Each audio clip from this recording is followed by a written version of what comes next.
नमस्ते दोस्तों, स्वागत है आपका हमारी इस पवित्र और प्रेरणादायक सीरीज में, जहां हम भगवान दत्तात्रेय के 24 गुरुओं की कहानियों के जरिए जीवन के गहरे रहस्यों को खोल रहे हैं।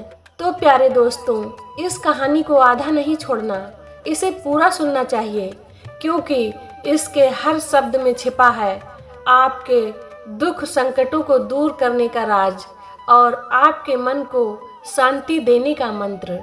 आज हम बात करेंगे दत्तात्रेय के तीसरे गुरु आकाश की। वह आकाश जो अनंत है, जो सब कुछ समेट लेता है, फिर भी किसी से बंधता नहीं।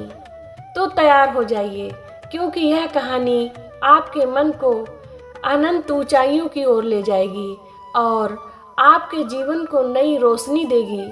तो चलिए शुरू करते हैं इस कथा को। भगवान दत्तात्रेय जो त्रिदेव ब्रह्मा, विष्णु और शिव से संयुक्त स्वरूप हैं, एक ऐसे योगी थे जिनके लिए यह सृष्टि एक खुला विश्वविद्यालय था। वे महर्षि अत्रि और माता अनुसुईया के पुत्र थे, लेकिन उनका जीवन सांसारिक मोह माया से परे था। वे जंगलों, नदियों और पहाड़ों में विचरण करते थे, क्योंकि उनका मानना था कि प्रकृति का हर तत्व एक गुरु है। एक दिन दत्तात्रेय एक खुले मैदान में लेटे थे।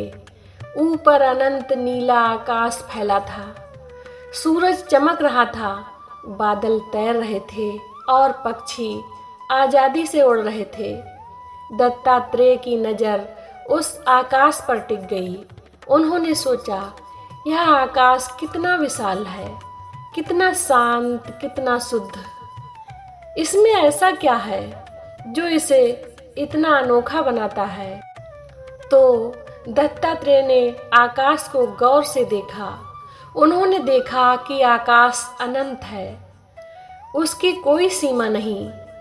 वह सब कुछ समेट लेता है, सूरज, चांद, तारे, बादल, पक्षी और ग्रह। फिर भी वह इनमें से किसी से नहीं बंधता। बादल आते हैं, बरसते हैं और चले जाते हैं, लेकिन आकाश वही रहता है। आंधी आती है, बिजली चमकती है, लेकिन आकाश पर कोई निशान नहीं पड़ता। वह शुद्ध है, शांत है और हमेशा अपने स्वरूप में अडिग। दत्तात्रेय ने देखा कि आकाश सबको जगह देता है, चाहे वह छोटा पक्षी हो या विशाल ग्रह। वह किसी से भेदभाव नहीं करता। वह हर चीज को अपनाता है, फिर भी किसी का गुलाम नहीं बनता। तो दत्तात्रेय ने सोचा, यह आकाश कितना अद्भुत है। यह अनंत है, फिर भी इसे कोई छू नहीं सकता। यह सब कुछ समेट लेता है, फिर भी किसी से लिपटता नहीं। यह शुद्ध है, फिर भी इसमें कोई दोष नहीं चिपकता। क्या यही नहीं है सच्चे साधु का स्वभाव? उन्होंने आकाश को और गहराई से समझा। उन्होंने देखा कि आकाश में दो खास गुण हैं, अनंतता और शुद्धता। वह किसी चीज से प्रभावित नहीं होता, ना ही किसी के प्रति राग द्वेष रखता है। वह बस है अपने स्वरूप में, शांत और अडिग। दत्तात्रेय ने अपने मन में विचार किया।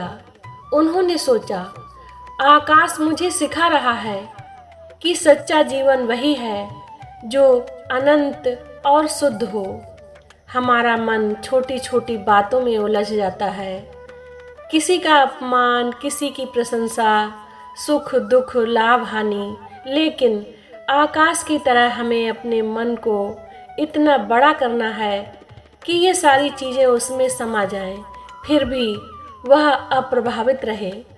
उन्होंने यह भी देखा कि आकाश की तरह हमें भी सबको अपनाना चाहिए, चाहे हमें कोई गाली दे या कोई हमारी तारीफ करे।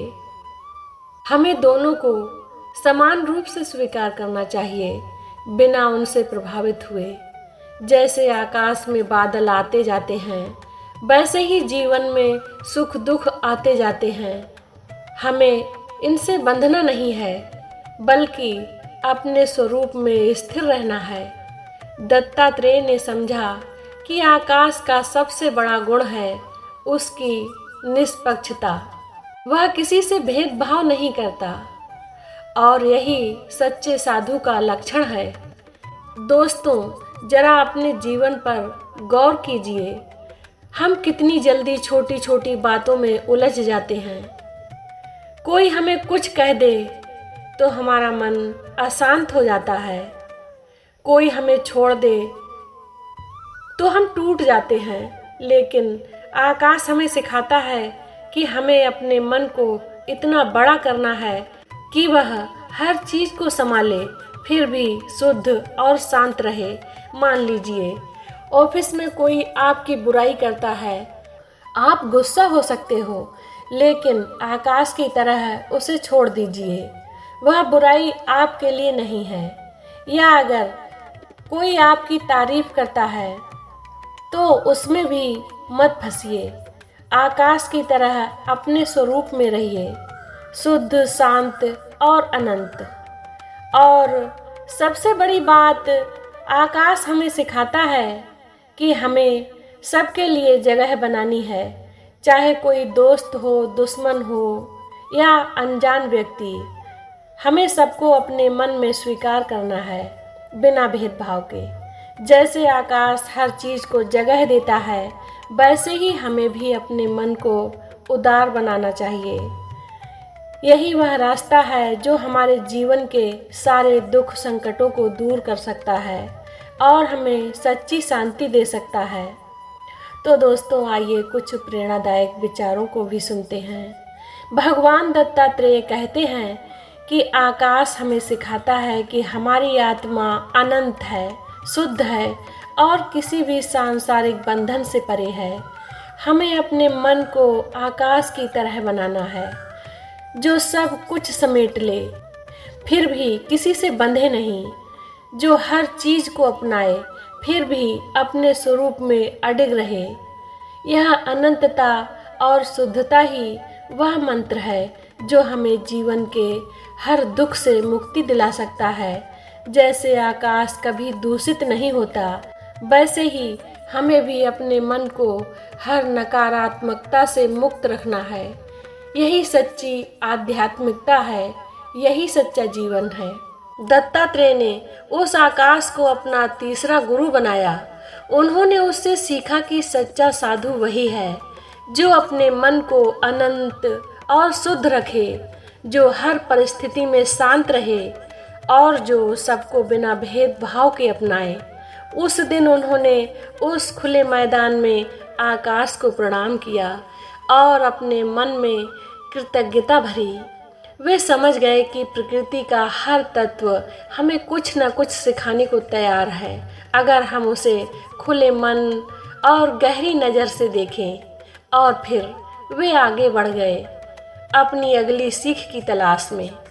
तो दोस्तों, ये थी भगवान दत्तात्रेय के तीसरे गुरु आकाश की कहानी। यह कहानी हमें सिखाती है कि सच्ची शांति और मुक्ति हमारे मन की अनंतता और शुद्धता में है।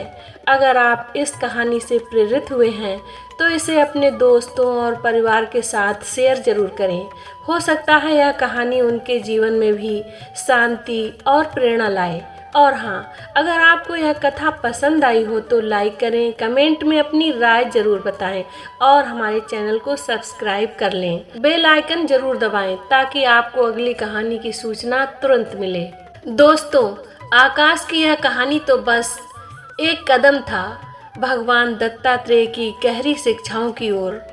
अब बारी है उनके चौथे गुरु जल की कहानी की, जो हमें सिखाएगा कि कैसे हम अपने जीवन को शुद्ध, सरल और शीतल बना सकते हैं। यह कहानी आपके दिल को छू लेगी, आपके मन को शांति देगी और आपके सारे दुख संकटों को दूर करने का रास्ता दिखाएगी।